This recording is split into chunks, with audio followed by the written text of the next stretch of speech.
강태준 대령의 삶은 차가운 강철처럼 단단하고 그만큼 외로웠다. 해병대 사단장이라는 막중한 책임은 그의 어깨를 짓눌렀고 그의 얼굴에는 언제나 엄격함과 진지함만이 서려 있었다.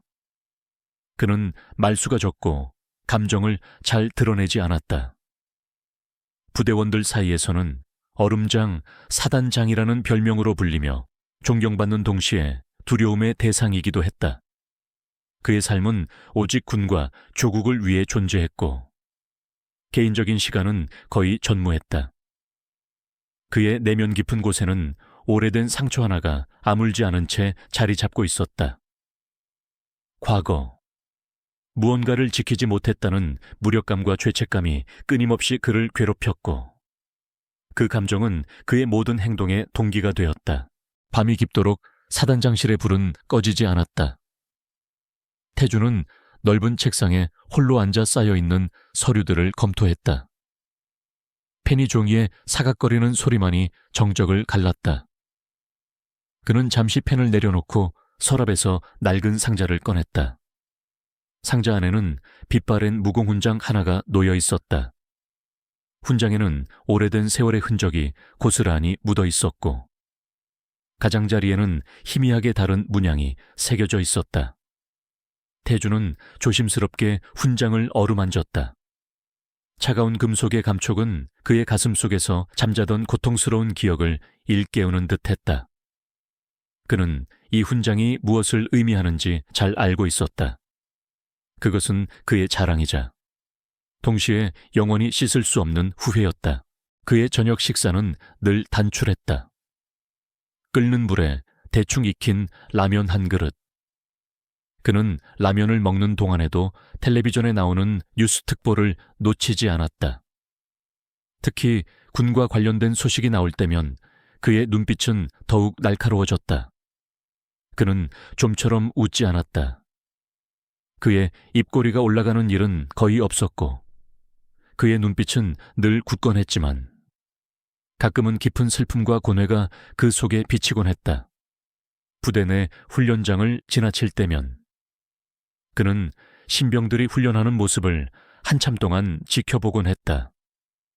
앳된 얼굴에 젊은 병사들을 볼 때마다 그의 눈에는 알 수 없는 복잡한 감정들이 스쳐 지나갔다. 마치 그들 속에서 자신이 지키지 못했던 어떤 것을 찾는 듯이 어느 맑은 가을날 오후 태준은 정기 순찰을 위해 부대 인근 마을로 향했다. 군인들이 휴가 때 자주 찾는 번화가였다. 그는 항상 부대원들의 안전과 복지에 깊은 관심을 기울였다. 골목길을 지나던 태준의 눈에 심상치 않은 광경이 들어왔다.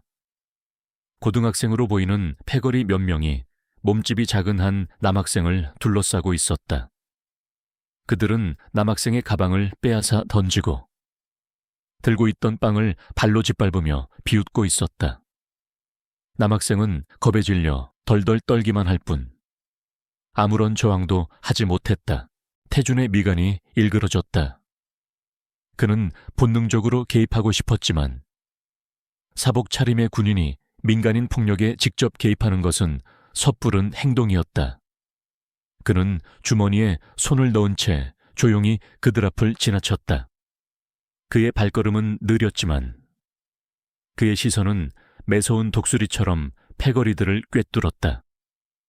태준의 냉정하고 날카로운 눈빛과 그에게서 뿜어져 나오는 위압감에 고등학생 패거리들은 순간 움찔하며 서로 눈치를 보기 시작했다.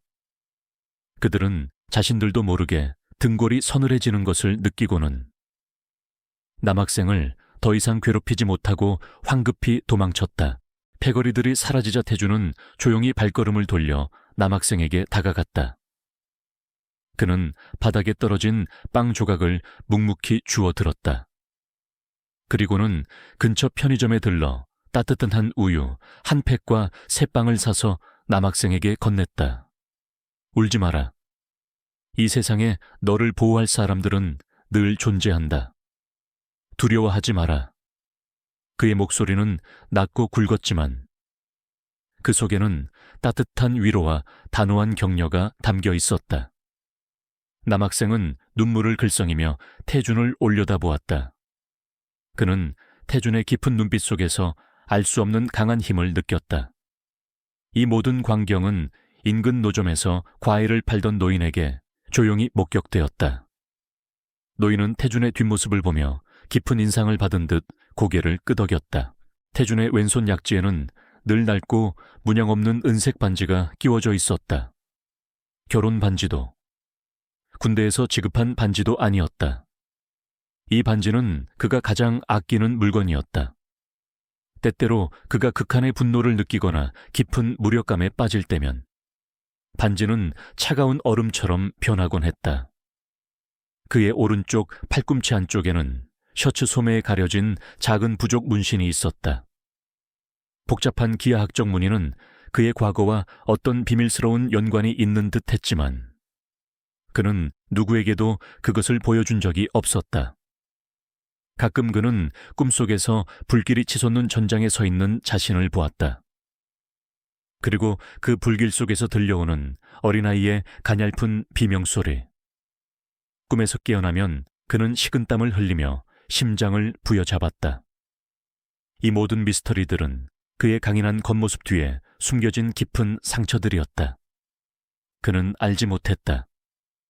이 상처들이 곧 그를 거대한 분노와 복수의 소용돌이 속으로 이끌게 될 것이며 그의 진정한 능력과 운명이 밝혀질 것이라는 것을 강태준 대령의 삶은 완벽하게 짜인 군사작전처럼 보였다. 그러나 낡은 훈장과 반지에서 느껴지는 미미한 차가움, 그리고 꿈속의 불길한 전장은 그의 내면에 자리한 풀리지 않는 수수께끼였다. 그는 그 모든 것을 애써 무시하려 했지만 운명의 톱니바퀴는 이미 그를 거대한 소용돌이 속으로 밀어넣기 시작했다. 그날도 여느 때와 다름없이 퇴근 준비를 하고 있었다. 사단장실은 고요했고 창밖으로는 어둠이 깔리고 있었다. 그때 비서실장이 다급한 목소리로 문을 두드렸다. 사단장님, 큰일 났습니다. 휴가 나간 병사들이 집단 폭행을 당했습니다. 태준의 미간이 깊게 찌푸려졌다. 무슨 소리인가 자세히 보고해라. 그의 목소리에는 냉기가 서려 있었다. 비서실장은 떨리는 목소리로 상황을 설명했다. 사단 소속의 휴가병사 몇 명이 시내 번화가에서 묻지마 폭행을 당했다는 것이다. 그중 이동현 하사는 얼굴을 알아볼 수 없을 정도로 심하게 구타당했고 현재 의식불명 상태로 군병원 중환자실에 실려갔다고 했다. 이동현 하사는 태준이 평소 눈여겨보던 젊은 군인이었다. 성실하고 강직하며 무엇보다 군인으로서의 자부심이 남다른 병사였다. 태준은 이동현 하색에서 젊은 시절의 자신을 보는 듯한 기시감을 느끼곤 했다. 태준은 보고를 듣는 순간 온몸의 피가 차갑게 식는 것을 느꼈다. 그의 눈앞에는 과거의 악몽이 섬광처럼 스쳐 지나갔다. 지키지 못했던 사람, 그리고 자신을 짓누르던 무력감. 그 고통스러운 기억이 생생하게 되살아나며 그의 심장을 짓눌렀다. 분노가 그의 뇌리를 지배했다. 그는 즉시 군 병원으로 향했다. 중환자실 문을 열고 들어선 태준은 이동현 하사의 모습을 보고 충격을 금치 못했다. 붕대로 감긴 머리, 온통 피멍으로 뒤덮인 얼굴, 그리고 힘없이 늘어진 사지. 젊고 건장했던 군인의 모습은 온데간데 없었다. 태준의 주먹이 저절로 꽉 쥐어졌다. 그의 눈빛은 분노로 이글거렸고 턱 근육이 경련하듯 움직였다. 누가 감히 우리 병사에게 이런 짓을... 수사보고는 더욱 충격적이었다. 병사들을 폭행한 것은 지역 조직폭력배 흑룡파였다. 그들은 단순히 시비를 걸어 폭행한 것이 아니었다. 휴가 나온 군인들을 조롱하고 군복을 입었다는 이유만으로 무차별적인 폭력을 휘둘렀다. 심지어 그들은 폭행 장면을 촬영하여 인터넷에 유포하기까지 했다.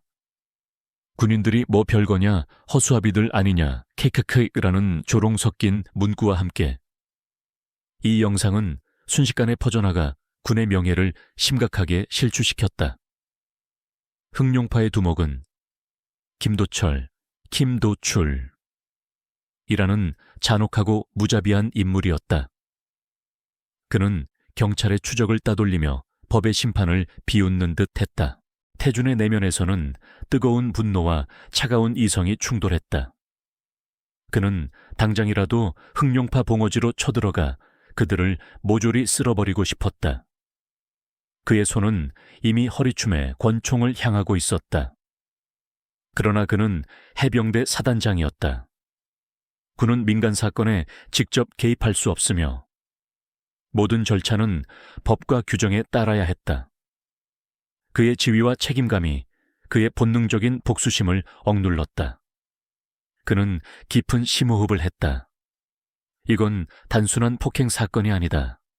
군의 명예를 짓밟은 도전이다. 그는 비서실장에게 명령했다. 당장 흥룡파에 대한 모든 정보를 수집해라. 그들의 봉어지, 조직원 명단, 자금 출처, 그리고 그들과 연루된 모든 인물까지 경찰과 협력하되 우리 독자적인 정보망을 가동시켜라. 태준의 목소리는 차분했지만 그 속에는 얼음장 같은 결의가 담겨 있었다. 그는 이미 이 전쟁을 선포한 것이나 다름없었다. 이 사건은 태준에게 더 이상 외면할 수 없는 문제가 되었다. 그것은 개인적인 분노를 넘어 군의 명예와 병사들의 사기를 지켜내야 할 사단장의 막중한 책임으로 다가왔다. 그는 자신의 과거가 다시 떠오르는 것을 느꼈다. 자신이 지키지 못했던 이들을 위한 속죄.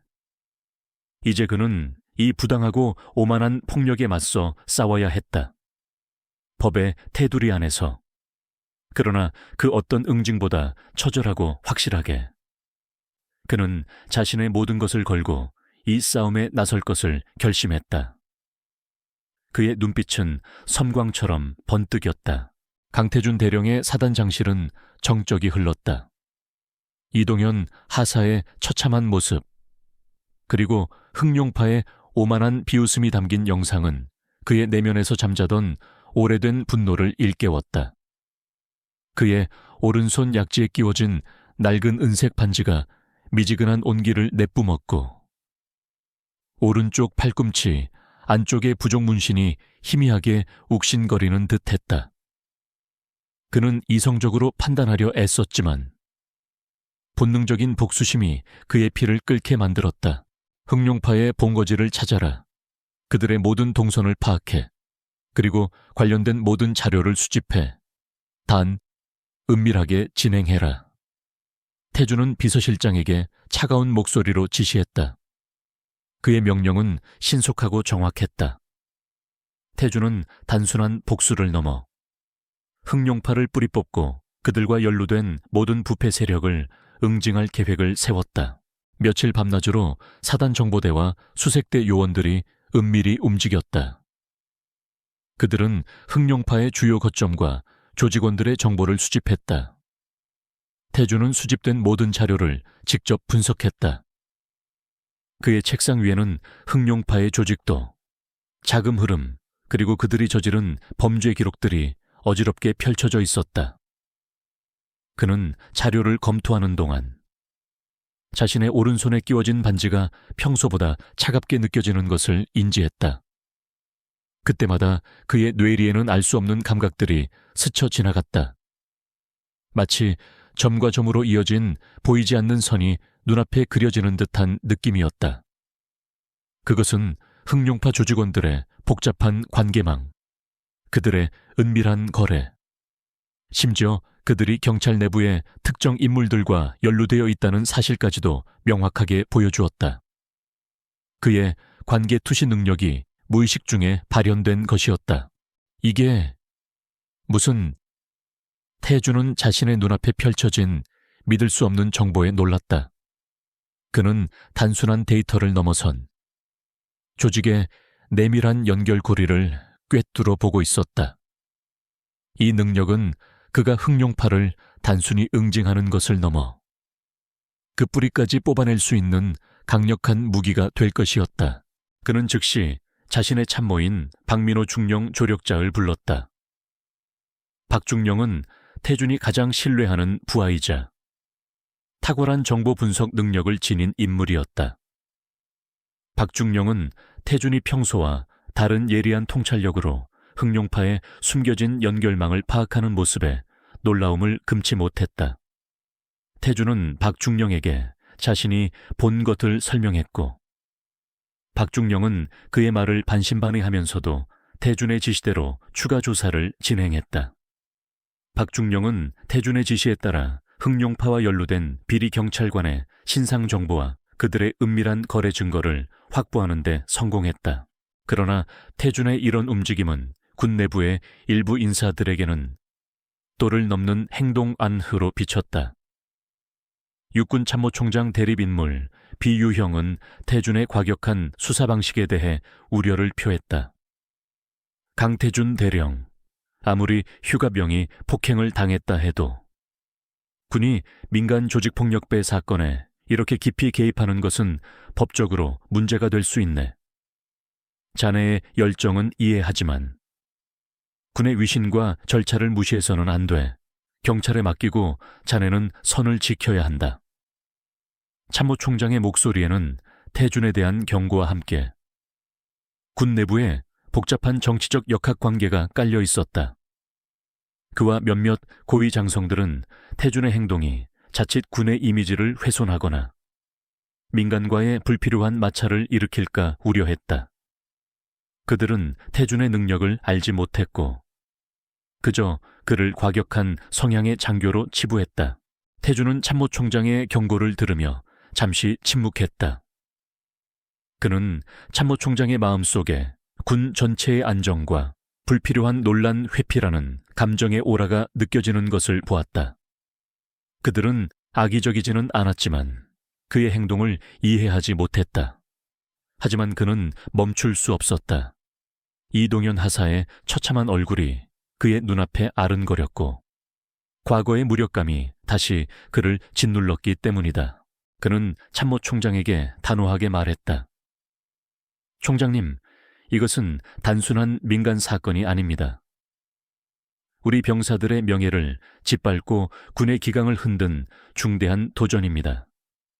제가 책임을 지겠습니다. 하지만 이번 일은 반드시 제가 직접 해결해야 합니다. 그의 목소리에는 자신의 모든 것을 걸겠다는 비장함이 담겨 있었다. 태준은 참모총장의 우려에도 불구하고 흑룡파에 대한 압박 수위를 높여갔다. 그는 자신의 능력을 이용해 흑룡파의 핵심 인물들이 숨겨놓은 범죄 증거들을 찾아냈고 그들의 자금줄을 추적하여 압박하기 시작했다. 흑룡파 두목 김도철은 예상치 못한 군의 강력한 움직임에 당황했다. 도대체 누가 우리 정보를 이렇게 깊이 아는 거지? 설마 군부에 스파이라도 심어놓은 건가? 김도철은 알 수 없는 불안감에 휩싸였다. 그는 태준의 존재를 알지 못했지만 이미 그의 그림자를 느끼기 시작했다.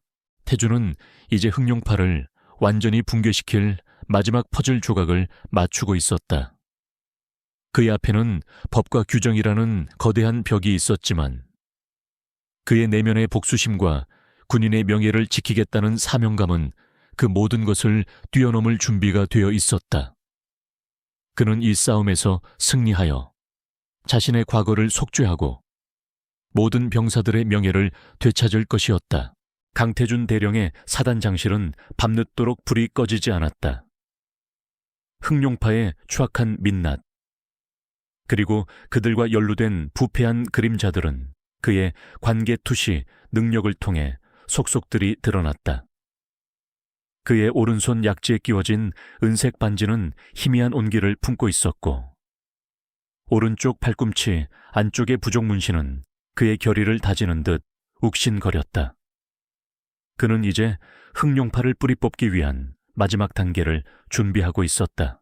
그는 박민호 중령 조력자과 함께 비밀리에 특수수색대를 소집했다.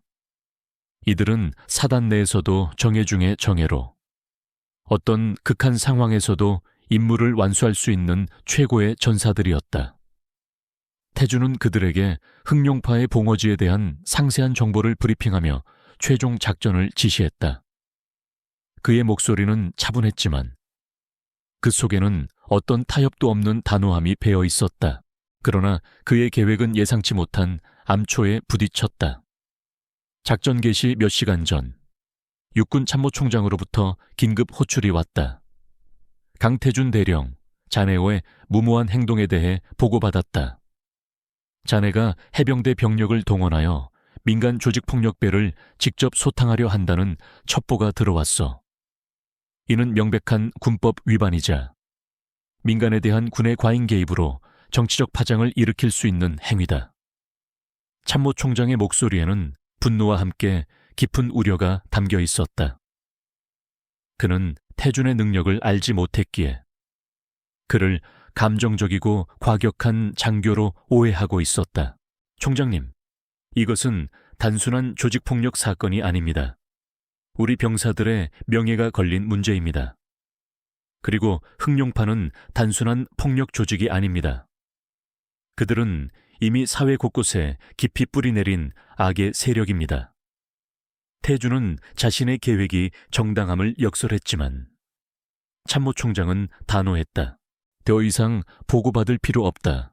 자네의 모든 작전을 즉시 중단하라. 이 사건은 경찰과 검찰에 이관할 것이다. 군은 절대 개입해서는 안 돼. 참모총장은 명령을 하달하며 전화를 끊었다. 태주는 전화기를 든 채 굳은 표정으로 서 있었다. 그의 주먹이 꽉 쥐어졌다. 이대로 포기해야 하는가? 바로 그 순간 비서실장이 다급하게 사단장실 문을 열고 들어왔다. 사단장님, 큰일 났습니다. 흑룡파가 이동현 하사의 가족을 납치했습니다. 그리고 이번 폭행 사건을 고발하려던 다른 병사의 가족들도. 비서실장의 목소리는 절규에 가까웠다.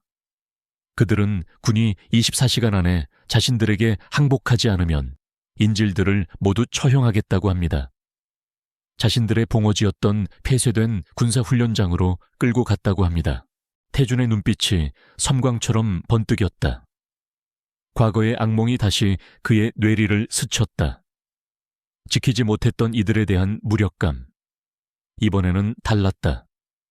그는 더 이상 지켜보고만 있을 수 없었다. 흑룡파는 단순한 폭력 조직이 아니었다. 그들은 군의 심장부를 꿰뚫어 보며 군인의 명예와 가족의 안전을 인질로 잡고 조롱하고 있었다. 폐쇄된 군사훈련장이라는 장소는 그들의 오만함을 상징하는 듯 했다. 군의 자존심을 짓밟는 행위였다. 태주는 이성을 잃지 않았다. 그는 즉시 박민호 중령에게 명령했다. 특수수색대 전원에게 완전 무장하고 대기하라 지시해 이동현 하사 가족과 다른 인질들을 구출한다. 작전명은 응징이다. 박중령은 당황했다. 사단장님, 총장님의 명령을 어기시는 겁니까? 그렇게 되면 사단장님은 군사재판에 회부될 수도 있습니다. 박중령의 목소리에는 걱정이 가득했다. 태주는 박중령을 차갑게 응시했다. 나는 사단장으로서 내 병사들과 그 가족들을 지킬 의무가 있다. 군인의 명예가 땅에 떨어지고 내 병사의 가족이 인질로 잡혀 있는데 내가 여기서 손 놓고 있을 수는 없어. 군사재판 기꺼이 받겠다. 하지만 그 전에 나는 내 병사들의 명예를 되찾고 그들의 가족을 구해낼 것이다. 그의 목소리는 확고했고 그 속에는 어떤 흔들림도 없었다. 태주는 낡은 은색 반지를 꽉 쥐었다. 반지는 그의 천을 흡수하며 차갑게 느껴졌다. 그의 오른팔에 새겨진 부족 문신은 마치 살아있는 생명체처럼 꿈틀거리는 듯했다. 그의 관계투시 능력은 이제 흑룡파의 김도철 대립인물 A유형이 숨겨놓은 함정 그리고 인질들이 갇혀있는 정확한 위치까지도 명확하게 보여주었다. 김도철은 군이 감히 자신들에게 대항하지 못할 것이라고 확신하며 비웃고 있었다. 그는 태준의 움직임을 예측하고 함정을 설치해 놓은 상태였다. 시간은 그들의 편이 아니었다. 흥룡파는 24시간이라는 시한을 정해 놓았다. 태준은 이 모든 압박과 고뇌를 홀로 감당해야 했다. 그는 총장의 명령을 거역하고 자신의 모든 것을 걸었다. 그의 어깨에는 인질들의 생명과 군의 명예가 놓여 있었다. 이 군사훈련장은 그의 마지막 싸움의 무대가 될 터였다. 그는 피할 수 없는 운명과 정면으로 맞서기로 결심했다. 그의 눈빛은 복수심과 함께 인질들을 반드시 구하겠다는 강렬한 의지로 불타올랐다. 강태준 대령의 심장은 맹렬한 불길처럼 타올랐다. 그의 눈은 분노와 결의로 이글거렸고 낡은 은색 반지는 그의 소나귀에서 뜨겁게 달아오르는 듯했다. 24시간이라는 시한, 인질로 잡힌 병사들의 가족, 그리고 오만한 흥룡파 두목 김도철의 조롱. 모든 것이 그를 극한으로 몰아붙였지만 그는 흔들리지 않았다. 오히려 그 압박감은 그의 내면에 숨겨진 진정한 힘을 일깨웠다. 그는 즉시 작전을 개시했다. 박민호 중령 조력자은 총장의 명령을 어기는 것에 대한 두려움 속에서도 태준의 단호한 눈빛과 비장한 결의에 이끌려 그의 지시를 따랐다. 특수수색대원들은 완전 무장한 채 신속하게 움직였다. 그들은 태준의 지휘 아래 칠흑 같은 밤하늘을 가르며 흥룡파의 봉어지인 폐쇄된 군사훈련장으로 향했다. 모두 내 말을 들어라. 이곳은 우리가 훈련했던 곳이다. 모든 지형을 완벽히 숙지해야 한다. 김도철은 함정을 파놓았을 것이다. 절대 방심하지 마라.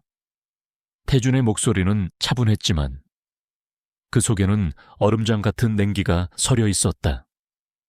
그의 오른쪽 팔꿈치 안쪽의 부종 문신이 희미하게 빛나며 그의 시야를 선명하게 만들었다.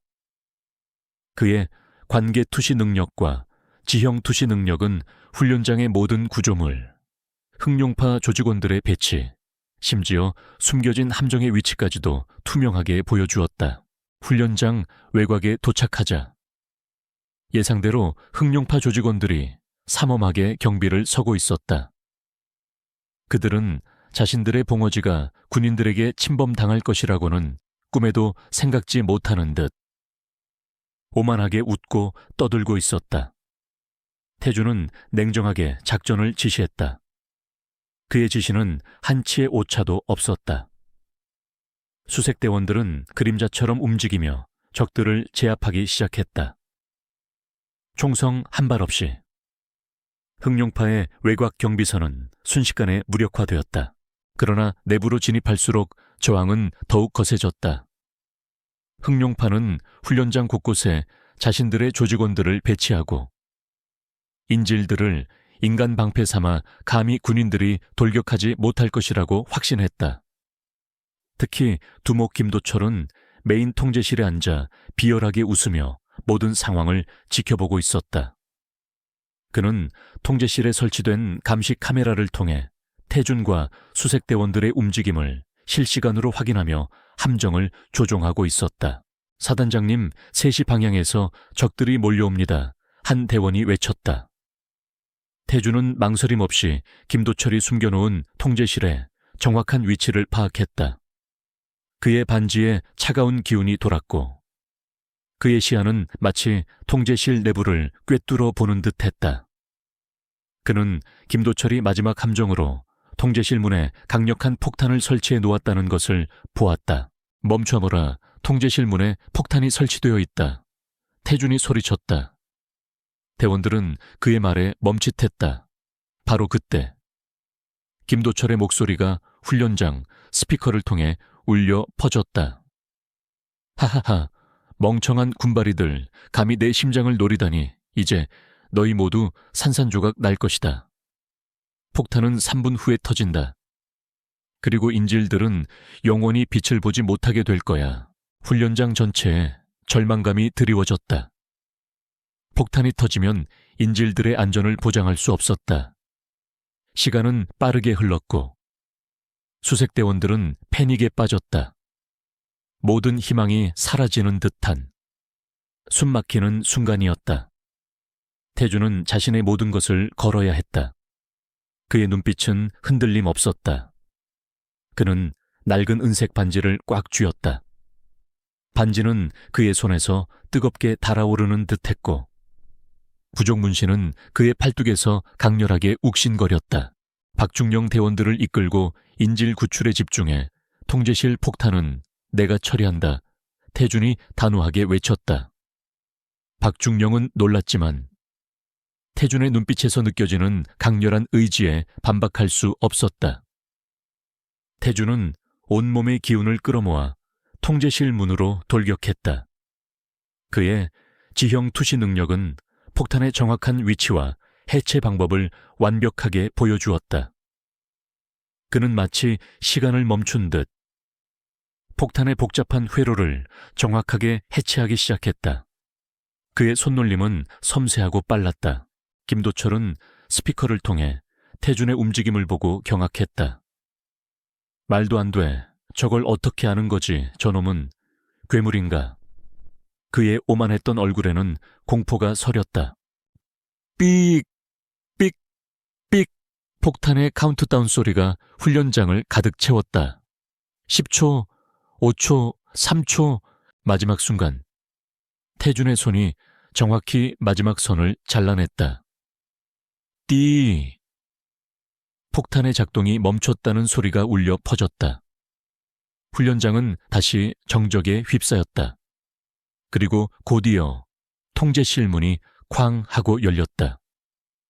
태준은 거친 숨을 몰아쉬며 통제실 안으로 들어섰다. 그의 눈은 김도철을 향해 섬광처럼 번뜩였다. 괴물. 김도철은 공포에 질려 뒷걸음질 쳤다. 그는 태준의 눈빛 속에서 자신의 모든 죄악을 꿰뚫어 보는 듯한 압도적인 기운을 느꼈다. 태준은 김도철에게 다가가 그의 멱살을 잡고 차가운 목소리로 말했다. 네가 감히 우리 군인들과 그 가족들을 건드려. 내 놈의 추악한 발악은 여기까지다. 태준은 김도철을 단번에 제압하고 그를 훈련장 중앙으로 끌고 나왔다. 그 순간 박중영이 인질들을 안전하게 구출했다는 소식이 들려왔다. 인질들은 모두 무사했다. 그들은 태준을 향해 달려와 눈물을 흘리며 감사의 말을 전했다. 언론사 헬리콥터가 상공을 선회하며 이 모든 장면을 촬영하고 있었다. 육군참모총장 대립인물 비유형은 실시간 중계를 통해 태준의 활약상을 지켜보고 있었다. 그는 처음에는 태준의 명령 불복종에 분노했지만 인질들이 무사히 구출되고 김도철의 추악한 민낯이 드러나는 것을 보자 그의 얼굴에는 깊은 깨달음과 함께 미안함이 스쳐 지나갔다. 강태준, 그는 옳았다. 참모총장은 곧바로 군사경찰에 김도철 일당을 체포하라는 명령을 내렸다. 훈련장에는 환호성이 울려 퍼졌다. 태준은 김도철을 군사경찰에게 넘기고 인질들을 따뜻하게 위로했다. 그의 얼굴은 흙먼지와 땀으로 범벅이 되어 있었지만 그의 눈빛은 그 어느 때보다 빛났다. 그는 군의 명예를 되찾았고 병사들의 가족을 지켜냈다. 그를 의심하고 비난했던 모든 이들이 이제 그를 진정한 영웅으로 칭송하고 있었다. 그의 승리는 단순한 개인의 승리가 아니었다. 그것은 정의의 승리이자 군인 정신의 승리였다. 강태준 대령의 영웅적인 활약은 흑룡파를 뿌리 뽑고 인질들을 구출했을 뿐만 아니라 군 내부의 뿌리 깊은 부패와 특권의식에 강력한 경종을 울렸다. 그의 응징작전 든 군의 명예를 회복시키고 병사들의 사기를 드높이는 상징적인 사건이 되었다. 훈련장에 모여있던 언론들은 이 모든 과정을 생중계했고 태준은 순식간에 국민적 영웅으로 떠올랐다. 김도철을 비롯한 흑룡파 조직원들은 현장에서 모두 체포되어 군사경찰에 넘겨졌다. 그들은 범죄 단체 조직, 폭력, 납치, 감금, 그리고 군인 모욕 등 수많은 혐의로 기소되었다. 특히 이동현 하사 및 다른 병사 가족에 대한 납치 및 감금은 그들의 죄를 더욱 가중시켰다. 김도철은 자신의 권력과 돈으로 모든 것을 해결할 수 있다고 믿었지만 강태준 대령의 압도적인 힘과 진실 앞에서 무릎 꿇고 말았다.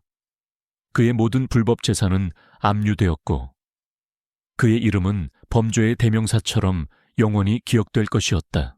육군참모총장 대립인물 비유형은 강태준 대령의 영웅적인 행동과 그로 인해 밝혀진 흑룡파의 추악한 진실에 깊은 충격을 받았다. 그는 처음에는 태준의 명령 불복종에 대해 분노했지만 인질들이 무사히 구출되고 군의 명예가 회복되는 것을 보면서 자신의 판단이 틀렸음을 깨달았다. 그는 대국민 사과문을 발표하며 군의 부당한 관행과 특권 의식에 대해 고개를 숙였다. 동시에 그는 강태준 대령에게 내려졌던 모든 징계 절차를 취소하고 특별 공로를 인정하여 소장으로 진급시켰다. 이는 태준의 공적이 얼마나 위대했는지를 보여주는 명백한 증거였다. 참모총장은 또한 군 내부의 모든 병사들에게 태준의 용기와 헌신을 본받아 군인의 본분을 다할 것을 강조하며 대대적인 군 개혁을 약속했다. 태준은 이제 해병대 사단장이 아닌 육군 소장으로서 새로운 직책을 맡게 되었다. 그는 국방부에서 새롭게 신설된 특수범죄 척결 및 병사보호본부의 책임자로 임명되었다. 이 본부는 군인들을 대상으로 한 범죄 예방 및 수사, 그리고 군 내부의 비리를 척결하는 데 중점을 두었다. 그의 특별한 능력인 관계 투시와 지형 투시 능력은 이 본부의 활동에 막대한 기여를 했다. 그는 보이지 않는 범죄 조직의 연결망을 꿰뚫어보고 은밀하게 숨겨진 범죄 증거를 찾아내는데 탁월한 능력을 발휘했다. 이동현 하사는 완벽하게 회복되었고 태준의 요청에 따라 이 본부의 최연소 간부가 되어 태준의 오른팔 역할을 수행하게 되었다. 표창식 후 태준은 자신의 사무실에서 박민호 중령, 이제는 그의 참모가 된 과 함께 앉아 있었다. 박중령은 태준을 진심으로 존경하는 눈빛으로 바라보았다. 소장님, 정말 대단하십니다. 소장님 덕분에 우리 군이 새롭게 태어나는 것 같습니다. 태준은 창밖을 응시하며 조용히 말했다. 박중령, 나는 그저 내 병사들을 지키고 싶었을 뿐이다. 과거에 내가 지키지 못했던 이들에 대한 속죄의 마음도 있었다. 그의 목소리에는 희미한 아련함이 묻어 있었다. 그는 자신의 오른손 약지에 끼워진 은색 반지를 만졌다. 반지는 이제 차갑게 느껴지지 않았다. 오히려 따뜻하고 안정된 온기를 품고 있었다. 과거의 상처는 소장님을 더 강하게 만들었습니다. 그리고 그 상처가 있기에 소장님은 다른 이들의 고통을 누구보다 깊이 이해하실 수 있을 겁니다. 박중령의 말은 태준의 마음을 울렸다. 태준은 고개를 끄덕였다. 그는 이제 자신의 과거가 단순히 아픈 기억이 아니라 다른 이들을 이해하고 보호하는 힘이 될 수 있다는 것을 깨달았다. 그는 더 이상 과거의 무력감에 갇히지 않을 것이다. 그는 자신의 모든 능력과 경험을 사용하여 모든 군인들과 그 가족들을 지키는데 헌신할 것이었다. 그의 오른쪽 팔꿈치 안쪽의 부종 문신은 더 이상 감춰야 할 비밀이 아니었다. 그것은 그가 강력한 수호자임을 증명하는 표식이었다. 그날 밤, 태준은 오랜만에 깊은 잠에 들었다. 꿈속에는 더 이상 불길이나 비명소리가 들리지 않았다.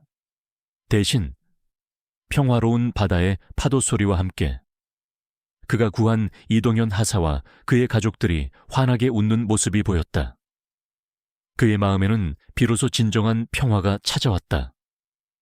그것은 외부의 어떤 위협도 흔들 수 없는 견고하고 아름다운 내면의 평화였다. 수년의 시간이 흐르는 동안 강태준 소장의 이름은 단순한 군인의 직위를 넘어 대한민국 해병대에 살아있는 전설이 되었다. 그는 얼음장 사단장이라는 과거의 별명 대신 강철 같은 정의의 수호자, 병사들의 아버지로 불리며 정훈과 국민에게 깊은 존경과 신뢰를 얻었다. 그의 얼굴에는 여전히 군인 특유의 엄격함이 서려 있었지만 그 속에는 이제 과거의 고통 대신 깊은 지혜와 따뜻한 인간미가 더해져 있었다. 그의 오른손 약지에 끼워진 은색 반지는 그의 끊임없는 헌신과 정의를 향한 굳건한 의지를 상징하는 듯 늘 따뜻한 온기를 내뿜었고, 오른쪽 팔꿈치 안쪽의 부종 문신은 그의 신념과 능력이 하나됨을 보여주는 영광스러운 표식이 되었다. 태준은 육군 참모총장의 신임 아래 국방부 내 군 범죄 척결 및 인권보호 특별본부의 수장으로 임명되었다. 그는 이 본부를 통해 군 내부의 모든 비리와 불의를 뿌리 뽑고 병사들의 인권을 최우선으로 보호하는 데 혁혁한 공을 세웠다. 그의 특별한 능력인 관계 투시와 지형 투시는 수많은 미제 사건들을 해결하고 거대한 비리 조직의 숨겨진 연결고리를 찾아내는데 결정적인 역할을 했다. 그는 더 이상 직접 전장을 누비는 대신 자신의 비범한 통찰력으로 보이지 않는 적들과 싸우며 군 전체의 청렴성을 지켜냈다. 이동현 하사는 태준의 가장 든든한 조력자이자 오른팔이 되어 이제는 어엿한 중위로 진급했다. 그는 태준의 그림자처럼 모든 임무를 수행하며 태준이 이루고자 하는 군 개혁에 누구보다 앞장섰다. 그들은 단순한 상관과 부하를 넘어 생사를 함께 나눈 전우이자 서로를 깊이 이해하는 동료가 되었다. 태준은 자신의 경험을 바탕으로 전상용사 및 PTSD 치유지원센터 스페셜을 설립했다. 이 센터는 단순히 부상당한 군인들의 신체적 재활만을 돕는 것이 아니었다. 전쟁의 상흔으로 고통받는 병사들의 정신 건강을 치유하는 데 중점을 두었다. 그는 직접 센터를 방문하여 심리상담 프로그램에 참여하고 병사들의 이야기에 귀 기울였다. 특히 자신이 과거에 겪었던 무력감과 죄책감에 대한 아픔을 솔직하게 나누며 병사들이 트라우마를 극복하고 다시 삶의 의지를 찾을 수 있도록 진심으로 위로하고 격려했다. 그의 연설과 행동은 수많은 병사들에게 깊은 감동과 희망을 주었다. 어느덧 푸르른 실록이 우거진 봄날, 태준은 자신이 사단장 시절 근무했던 해병대 사단을 다시 찾았다. 그곳은 여전히 강인한 군기가 살아 숨 쉬는 곳이었지만 과거의 엄격함 속에 이제는 따뜻한 배려와 동료애가 피어나는 곳으로 변모해 있었다. 그는 훈련장을 조용히 거닐며 젊은 해병대원들이 땀 흘리며 훈련하는 모습을 지켜보았다. 그들의 눈빛에는 과거의 자신처럼 뜨거운 열정과 함께 조국을 향한 굳건한 충성심이 가득했다. 그의 옆에는 이제 육군 참모총장이 된 박민호 장군 이전의 중령이 서 있었다. 박 장군은 태준의 어깨를 두드리며 미소 지었다. 강 소장, 자네가 심은 씨앗이 이렇게 훌륭하게 자랐어. 자네는 우리 군의 미래를 바꾼 진정한 영웅이다. 태준은 고개를 끄덕였다. 그의 시선은 멀리 보이는 수평선에 닿았다. 그곳에는 거대한 해병대 함정들이 훈련을 위해 위풍당당하게 나아가고 있었다. 바람이 그의 얼굴을 스쳤고 그의 마음속에는 깊은 평화와 함께 묘한 아련함이 밀려왔다. 그는 더 이상 과거의 비극에 갇힌 채 고통받지 않았다. 그 아픔은 이제 그가 더욱 강하고 현명한 리더가 되는 자양분이 되었다. 그는 자신이 지키지 못했던 이들을 위한 속죄를, 더 많은 이들을 보호하고 군의 명예를 지켜내는 것으로 대신했다. 그의 삶은 더 이상 차가운 강철이 아니었다. 그것은 뜨거운 심장을 지닌 살아있는 전설이었다. 그날 오후 태주는 해병대 부대 내 새로 지어진 해병정신교육관 개관식에 참석했다. 이 교육관은 그가 직접 설계에 참여한 곳으로 젊은 해병대원들에게 해병대의 숭고한 정신과 군인으로서의 올바른 가치관을 교육하는 장소였다. 교육관 벽면에는 그의 영웅적인 활약상이 담긴 사진들이 걸려 있었고 그 옆에는 그의 자필로 쓰인 문구가 새겨져 있었다. 진정한 용기는 두려움이 없는 것이 아니라 두려움에도 불구하고 옳은 일을 행하는 것이다. 강당을 가득 메운 젊은 해병대원들이 태준을 향해 우레와 같은 박수를 보냈다. 그들의 눈빛에는 존경과 함께 강태준 소장처럼 되고자 하는 뜨거운 열정이 타올랐다. 태준은 그들의 모습을 보며 희미하게 미소 지었다. 그의 마음속에는 깊은 만족감과 함께 미래에 대한 희망이 샘솟았다. 그는 이제 더 이상 혼자가 아니었다. 그의 뒤에는 그를 따르는 수많은 젊은 군인들이 있었고 그의 옆에는 그를 믿고 지지하는 동료들이 있었다.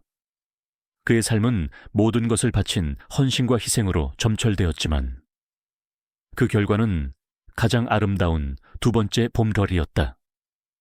그리고 그의 이야기는 앞으로도 영원히 군의 역사 속에 살아 숨 쉴 것이었다. 강태준 장군의 다음 감동적인 전설이 궁금하신가요?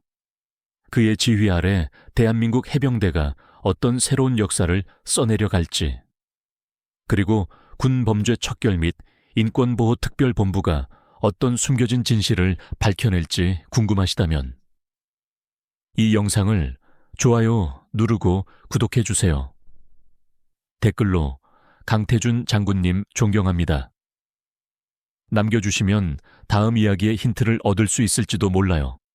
알림 설정도 잊지 마세요.